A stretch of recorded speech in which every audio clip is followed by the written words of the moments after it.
Senandung dikala senja. Nah teman-teman, kita bakal ngobrolin sesuatu nih hari ini. Bentar deh, kita harus kenalan dulu. Oh iya lupa. Nah di podcast hari ini aku bakal nemenin kalian.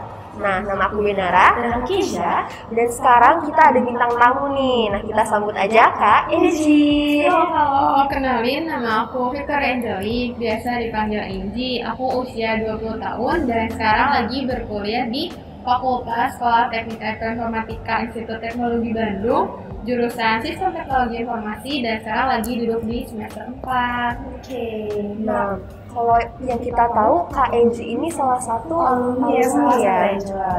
Benar nggak sih? Aku Berapa sih Kak? aku kebetulan lulusan Anyela alumni tahun 2021.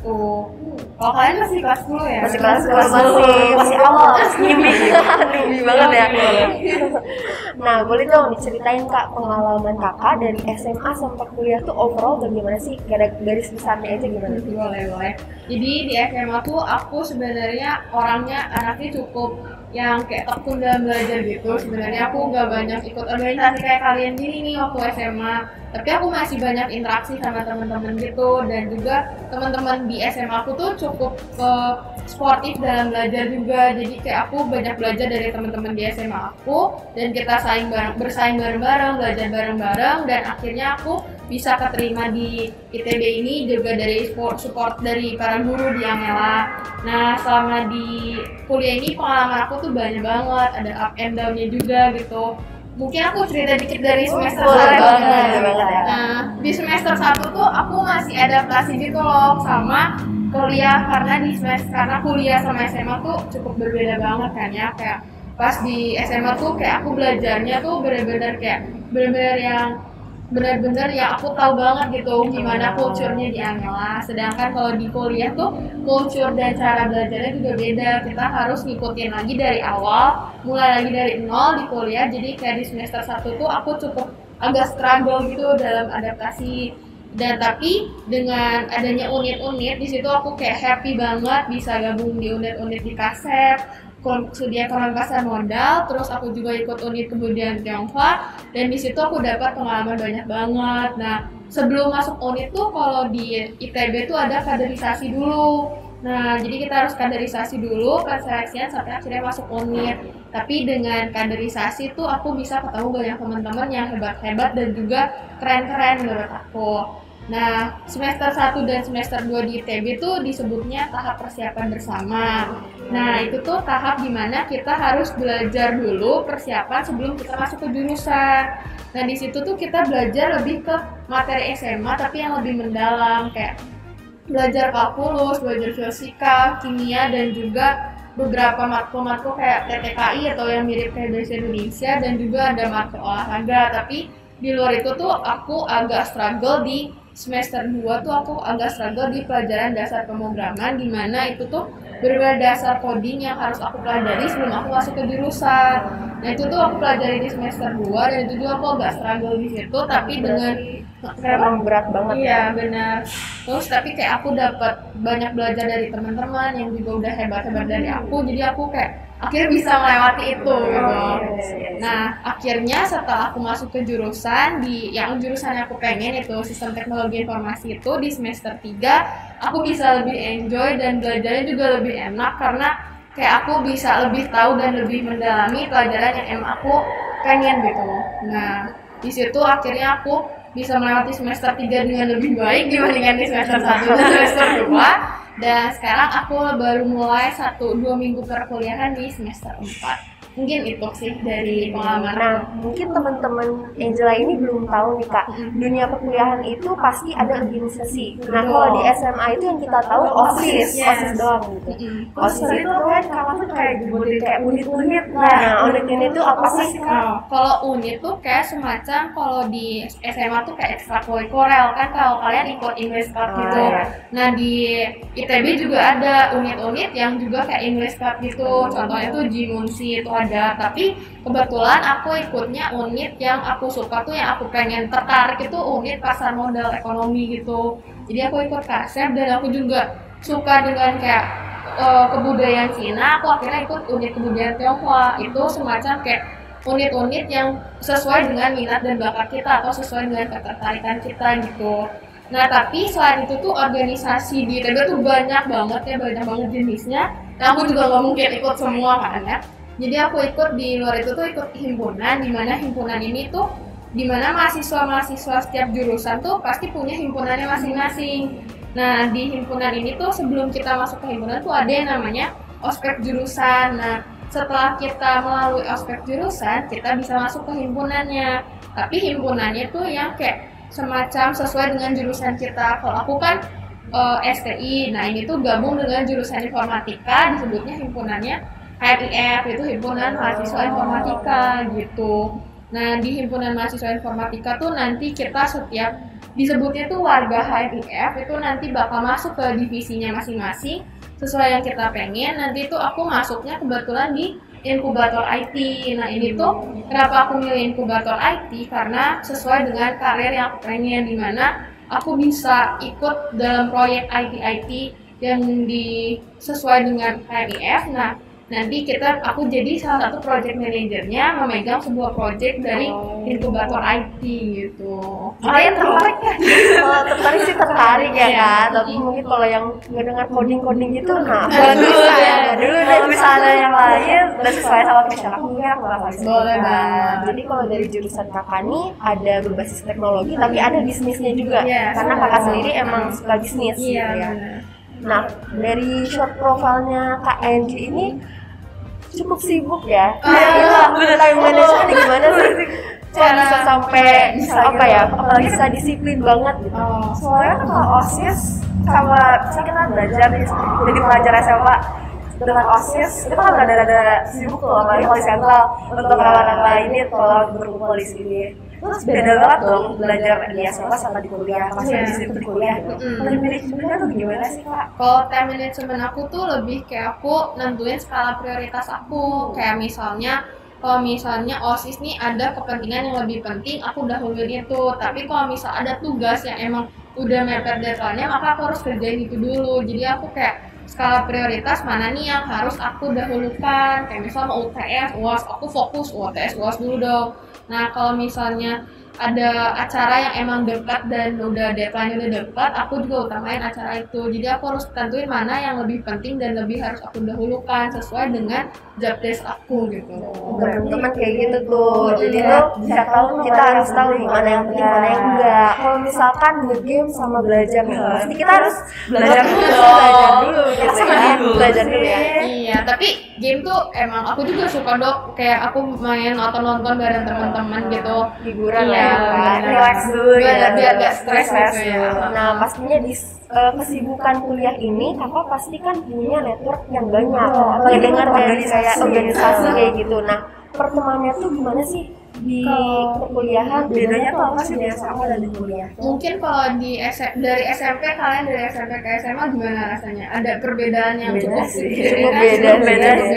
Sama kayak perkuliahan juga beda. Nah kalau perkuliahan tuh kan karena aku kebetulan dari SMA swasta, SMA Anyola, pindah ke negeri itu cukup beda kan ya, jauh culture-nya. Dan yang aku rasain cukup signifikan tuh kan kalau karena aku kebetulan dari TK di Anyola, jadi aku udah tahu teman-temannya ya itu lagi gitu.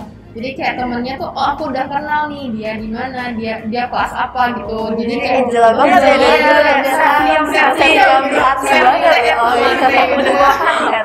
Nah kalau di kuliah tuh kayak aku tuh dari Angela cuma aku sendiri di fakultas aku. Teman-teman di Angela aku tuh kebanyakan di fakultas lain, tapi dengan itu tuh dari kuliah ke SMA tuh, kalau SMA tuh kayak pertemanan tuh lebih kecil, jangan kecil itu kalau menurut aku. Kalau di kuliah tuh networkingnya tuh luas banget, pertemanannya jauh banget karena kita bisa temenan lintas fakultas, lintas jurusan. Aku bisa kenal teman-teman kayak yang gak cuma di jurusan aku tapi juga yang di jurusan lain gitu.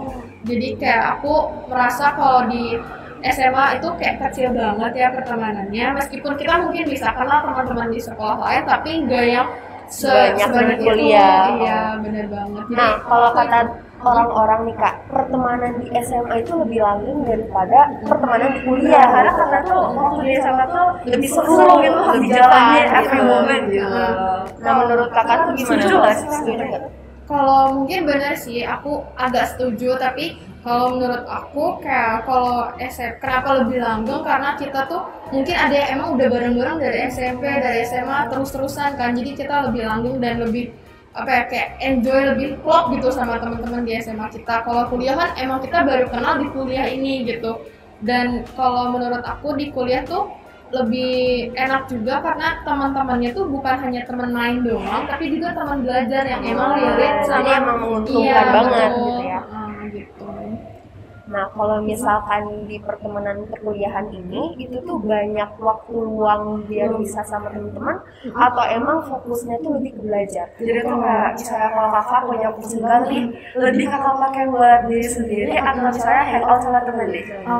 Sebenarnya aku kayak seimbang sih, kayak aku emang butuh waktu buat sendiri atau me time gitu ya kan ya, atau enggak kayak emang kadang kan ada orang yang introvert sama extrovert gitu ya, dan kebetulan aku tuh extrovert orangnya, jadi kayak aku emang kadang butuh main bareng teman juga. Jadi kalau misalnya abis kuliah udah suntuk, udah jenuh gitu, kadang pengen main bareng teman gitu ya, kita makan bareng atau enggak kita nanti kalau misalnya main tuh nggak cuman kayak main keluar gitu kan, kita bisa main bisa online tuh kayak DC bareng gitu, Discord bareng gitu, ngobrol bareng, main bareng di DC, main online gitu. Jadi kalau aku sih biasanya senggang lebih ngabisin waktunya mungkin lebih banyaknya sama temen juga sih. Kalau me time tuh kayak misal malam atau kayak abis kuliah pulang kuliah tuh me time. Tapi kalau misalnya di luar itu tuh kayak aku banyak ngabisin waktu bareng temen-temen juga sih, kayak karena kalau aku tuh tugasnya nggak yang cuma sendiri juga, jadi kayak tugasnya juga bareng teman, jadi banyak ngabisin waktu bareng temen juga sih. Berarti 11-12 kayak kita ya. Kalau misalkan waktu senggang nih, kan kata kakak me time. Nah, kalau me time tuh ngapain aja sih? Kalau misalnya rebahan sama ya. Kita ya, Bedanya kita memang kayak tiap hari ya. Iya, pokoknya tiap hari. Nah, cara kakak disiplin biar apa ya? Ada yang apalagi kalau sekarang teman-teman Angela ini banyak yang males, termasuk kita juga. Nah, males itu menurut aku apa ya? Sesuatu yang susah banget buat dihilangin. Nah, kalau kakak tuh malesnya itu gimana sih biar apa ya, dibatasin lah mengatasi istilahnya. malas Iya, biar nggak malas berlebihan gitu, Iya, biar lebih jangan produktif. produktif. Iya. Sebenarnya aku juga merasa kayak aku belum seproduktif itu karena masih banyak orang-orang yang lebih produktif dari aku, lebih keren dari aku, tapi kayak aku jadiin itu sebagai motivasi, aku harus jadi kayak mereka gitu. Jangan sampai aku kayak kalau misal aku terus-terusan kayak gini, kapan aku bisa berubahnya gitu, kapan aku bisa produktifnya gitu. Jadi kayak aku harus tahu gitu, harus cari motivasi dan juga biar aku nggak males terus gitu. Kayak apa ya, aku punya kayak seorang yang memang jadi aku motivasi gitu. Jadi kayak aku mau jadi kayak dia gitu, aku harus gak boleh males gitu, aku harus produktif gitu. Jadi kayak aku cari motivasi aja biar males itu tuh hilang gitu.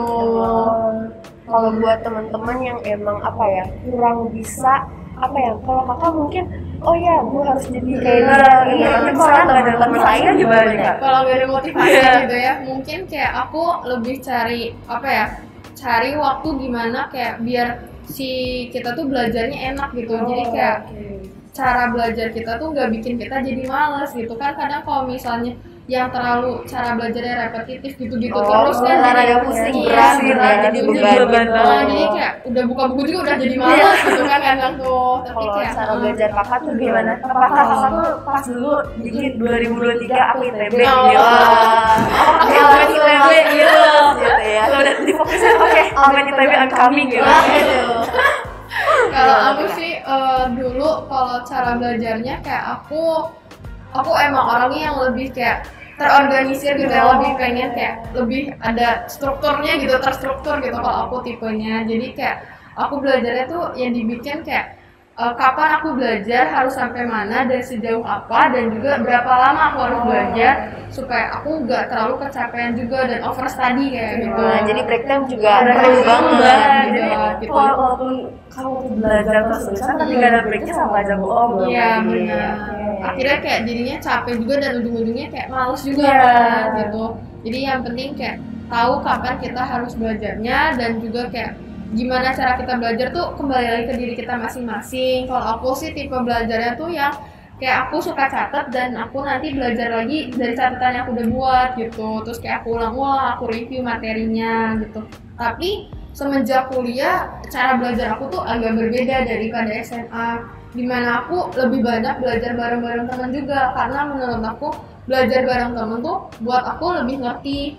Dan karena kan di dosen, kadang dosen tuh nggak bisa buat aku masa mengerti itu, sedangkan teman-teman justru jauh lebih bisa ngajarin aku gitu. Jadi aku banyak belajar bareng sama temen juga, kayak pas UTS gitu, sebelum UTS aku kayak belajar bareng teman-teman, ngerjain soal bareng gitu. Jadi kayak aku cara belajarnya mungkin belajar sendiri dan juga belajar bareng-bareng sih gitu. Jadi secara bahasa juga lebih masuk gitu ya. benar. Nah kak, kalau dari pengalaman aku nih, kakak tahu nggak yang tren di mana kita bikin catatan tuh yang lucu yang warna-warni, pakai lettering, brush pen, Itu work gak sih di kakak? Kalau di aku sih work ya, karena aku suka bikin catatan yang bagus-bagus, tapi kadang itu kayak malah ngebuang waktu aku nggak sih, kayak aku kelamaan bikin catatan dan malah materinya nggak selesai, nggak beres gitu. Jadi kalau dari aku sih yang penting kamu punya catatan yang bisa kamu mengerti, kamu bisa pahami, dan ketika kamu ulang tuh kamu langsung masuk gitu sama apa catatan kamu tulis.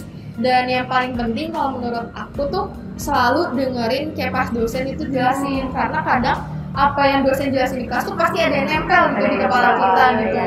Jadi menurut aku itu penting sih, yang paling penting itu. Tapi kalau misalnya emang kamu suka bikin catatan dan ya rapi dan itu membuat kamu belajarnya lebih termotivasi, I think itu bagus banget sih, karena catatan kamu juga mungkin bisa jadi duit gitu kan ya, bisa ada Iya. joki tugas juga ya, joki tugas, joki catatan itu emang worth banget Iya. ya.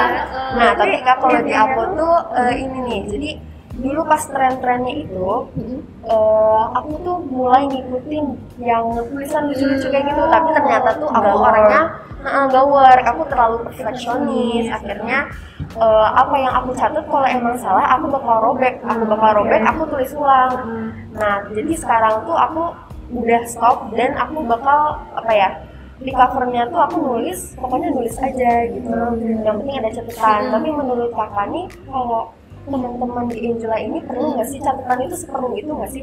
Nah sebenarnya aku lihat gitu ya, beberapa kayak aku perhatiin juga teman-teman aku nggak semuanya yang bikin catatan gitu. Jadi sebenarnya kembali lagi ke orangnya, apakah kamu tuh tipe yang belajar tuh harus based on catatan, atau kayak cukup baca-baca slides atau baca-baca PPT dosen atau baca-baca buku referensi itu cukup. Itu nggak apa-apa sih menurut aku, karena tipe orang tuh beda-beda cara belajarnya. Ada yang dari baca doang itu slides tuh udah langsung nempel gitu, langsung ngerti gitu. Itu sebenarnya nggak apa-apa menurut aku. Intinya tuh back to yourself lagi Iya. gitu. Jadi kita harus nyari apa yang buat kita nyaman gitu. Akhirnya jadi belajarnya itu lebih enak, lebih enjoy gitu ya.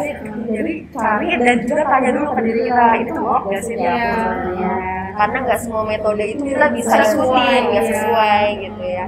Nah kalau yang kita tahu tadi, kakak masuk ke jurusan stay ya, Iya. sistem Iya, sistem itu fakultasnya jurusannya.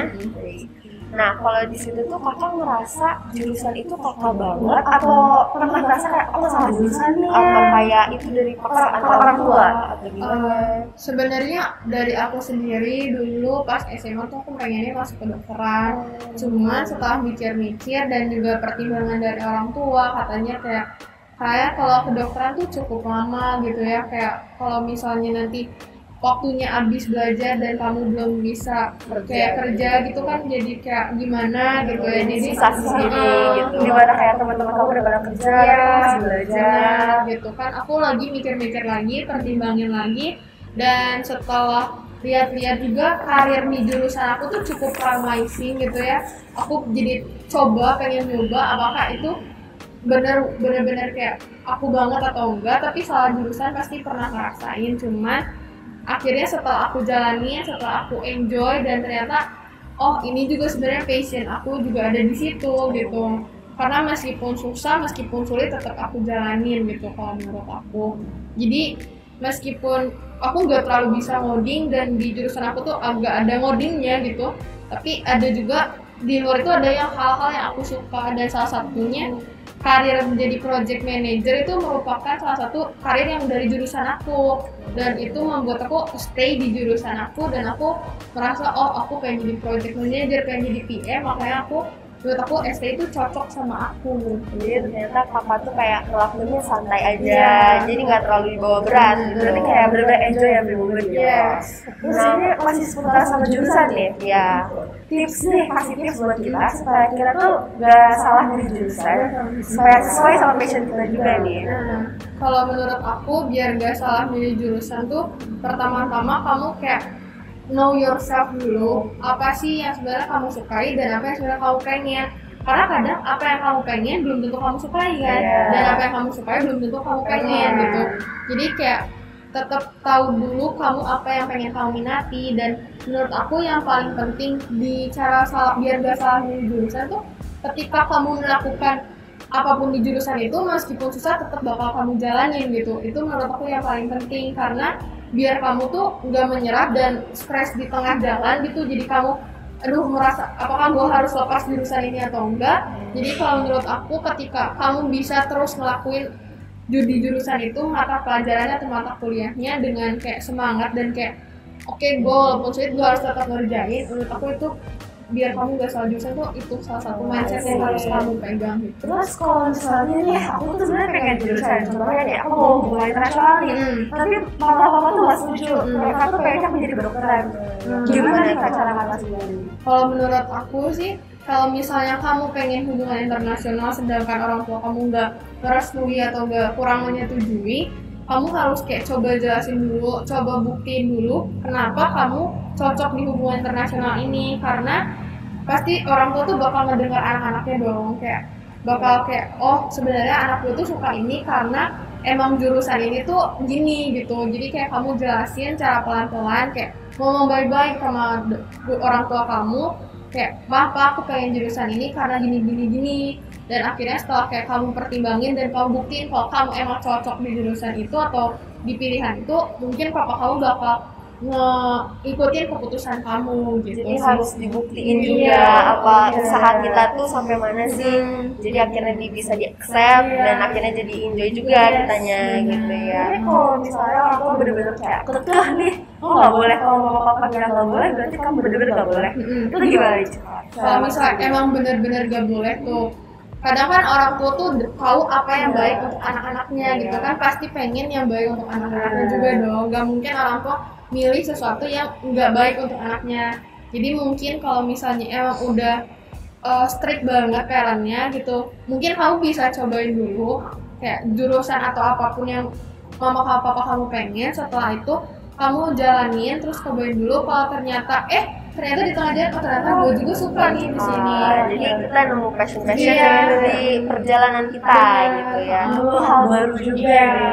Kak, aku mau nanya nih, kan kalau sekarang tuh perkembangan zaman tuh udah pesat banget, Iya, dan bener segalanya banget ya. udah bisa dijadiin uang. Bahkan main game aja kita udah bisa dapat Uang. uang gitu. Iya, TikTok juga bisa.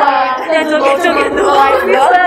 Live doang juga bisa jadi uang. Nah, menurut kakak, kalau passion kita sendiri itu harus dipilih atau enggak? Karena ada beberapa orang yang mikirnya tuh kayak gini kak. Jadi misal dia passionnya ini nih, tapi kata orang tuanya untuk masa depan nggak menguntungkan, profitnya, gajinya nggak akan sesuai gitu. Nah menurut kakak kalau kasusnya kayak gitu, kita tuh harus ngikutin passion kita aja, atau kita harus mikirin kedepannya gimana nih? Pasti karena semua orang kan punya ekspektasi, mungkin gajinya pengen berapa, kehidupannya pengen gimana. Nah menurut kakak gimana tuh? Sebenarnya kalau aku sih lebih milih ke yang passion kamu, karena ketika kamu ngelakuin passion kamu pasti bakal bahagia dong, kamu bakal senang ngejalaninnya. Itu yang penting adalah kamu bahagia ngejalaninnya. Tapi kalau misal masalah karir, gaji atau apapun sebagainya, kalau menurut aku sekarang tuh kan kayak kata kamu bilang, perkembangan zaman tuh pesat banget, dan menurut aku segala hal tuh bisa berduit gitu ya. Meskipun gak sebanyak yang kayak orang-orang yang lebih promising gajinya gitu, tapi kayak sekarang aja idol gitu bisa menghasilkan duit yang banyak banget. Lebih banyak dari pengusaha, lebih banyak dari pebisnis. Iya, dari yang korporat kerjaan di kantor gitu kan bakal lebih besar gitu. Jadi menurut aku tetap pilih apa yang bisa bikin kamu happy gitu menurut kamu. Kalau meskipun kadang karena menurut aku mungkin aja gaji yang besar belum tentu bikin kamu happy gitu. Benar juga sih. Karena kayak bisa aja gaji kamu besar tapi teman kamu juga dikit gitu Iya, kan. iya. Jadi di luar passion kita juga bisa melakukan berbagai hal yang emang bisa menghasilkan uang juga untuk kedepannya gitu. Nah pastinya mendengar cerita dari kakak nih kan, kakak menjabat di organisasi-organisasi kayak gini nih. Nah pasti tentunya teman-teman Angela ini ada banyak yang overthinking nih. Ini kuliahnya gimana sih? Kuliah tuh seru gak sih kayak buat kita nih yang masih kelas 10, kelas 11, kita tuh harus mikirin nih, ntar aku harus jurusan apa nih, harus gini. Pertama tuh waktu kakak SMA, kuliah tuh seru gak sih sebenarnya? Kuliah tuh seram apa enggak? Aku juga punya sih perspektif yang kayak atau pandangan yang kamu bilang kalau kuliah tuh menyeramkan tuh pernah. Karena sebelum aku masuk kuliah tuh aku kayak takut nih, aduh aku nggak punya teman nih dari yang dari yang bareng-bareng sama aku, jadi aku tuh agak serem kan, agak takut gimana dosennya nanti gitu kan, pasti agak serem gitu ya. Tapi ternyata setelah aku coba aku jalanin, ternyata nggak seserem, nggak semenyeramkan yang aku pikir, karena ternyata banyak teman-teman yang juga relate sama aku dan akhirnya punya kayak ketakutan yang sama dan ternyata kita bisa ngelewatin itu bareng-bareng gitu. Jadi saling relate juga gitu ya. Jadi sebenarnya kalau menurut aku ketika kamu masuk kuliah, salah satu yang penting tuh kamu punya temen yang bisa kamu relate dan kamu nyaman sama dia dan kayak kita bisa ngelewatin bareng-bareng gitu. Karena kuliah tuh kalau menurut aku nggak bisa dilewatin sendiri sih kalau kata aku. Harus ada seorang yang mendukung, yang benar-benar relate dan kita punya kasih sayang sama gitu. Iya. Nah boleh dong kak, pesan-pesan dari kakak ke teman-teman yang nonton, yang pasti sekarang lagi berjuang, lagi overthinking, lagi berjuang biar dapat kampus impiannya. Gitu. Mungkin kayak pengen jadi kayak KNJ juga nih, masuk ITB, ikut organisasi juga. Menurut aku yang paling penting tuh pertama bersyukur ya kalau kata aku, karena kalau aku juga kadang sulit banget untuk bersyukur tuh, kayak kita selalu insecure, selalu kayak pengen jadi orang lain gitu, padahal yang kita miliki tuh udah bagus gitu, udah baik gitu. Jadi kayak selalu bersyukur dan juga selalu enjoy the moment gitu. Ketika apa yang kita inginkan gak sesuai dengan apa yang kita dapat sekarang tuh gak sesuai dengan yang kita inginkan, tuh kita harus tetap jalanin aja, karena pasti di balik itu tuh pasti selalu ada hal baik di dalamnya gitu kalau menurut aku.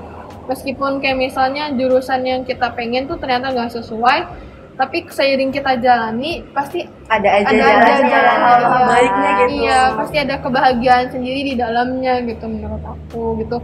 Jadi kalau misalnya menyesal tuh pasti kita sering ada penyesalan gitu, pasti penyesalan selalu datang di akhir. Tapi sekarang zaman udah berkembang, banyak cara untuk mendapatkan skill-skill yang kita pengen. Kalau misalnya kita dapet jurusannya ini, ternyata kita pengen kerjanya ini, kita masih punya banyak kayak bootcamp, course-course lainnya yang bisa nambahin skill-skill yang kita pengen gitu. Jadi menurut aku jangan selalu berkecil hati, tetap bersyukur karena masih banyak jalan untuk mendapatkan yang kita inginkan gitu. Berarti benar-benar kayak enjoy aja gitu. Iya. Dan kayak Tuhan juga pasti punya rencana yang baik untuk setiap kehidupan manusianya gitu menurut aku gitu. Nah teman-teman, dari cerita dan pesan-pesan Kak Angie ini, semoga teman-teman bisa termotivasi juga. Untuk kita nih kelas 10, kelas 11 yang mungkin sekarang masih mikir-mikir lagi. Ya masih perjalanan itu masih panjang, masih ada masih bisa dieksplor lagi nih. Gimana passion kita maunya kemana, itu masih bisa ya Kak? Iya, benar banget. Terus juga buat mungkin kayak kalau misalnya ada gak cocok nih sama kita, mungkin bisa dijalanin dulu aja, enjoy dulu, karena pasti ada sisi baiknya dari hal tersebut. Dan apalagi buat teman-teman kelas 12 yang sekarang lagi bergelut, semoga bisa lebih terdorong dari cerita kayak Angie ini, lebih bisa termotivasi, lebih semangat lagi. Nah segitu aja mungkin ya sekarang. Semoga aja untuk kita nih mau kelas 10, kelas 11, dan kelas 12 bisa masuk ke PTN atau universitas swasta yang benar-benar kita pengen. Dan walaupun gak masuk ke universitas yang kita pengen, jangan berkecil hati dan tetap enjoy the moment. Nah segitu aja ya teman-teman. Makasih udah nonton podcast kala ini. We'll see you on the next podcast. Bye-bye.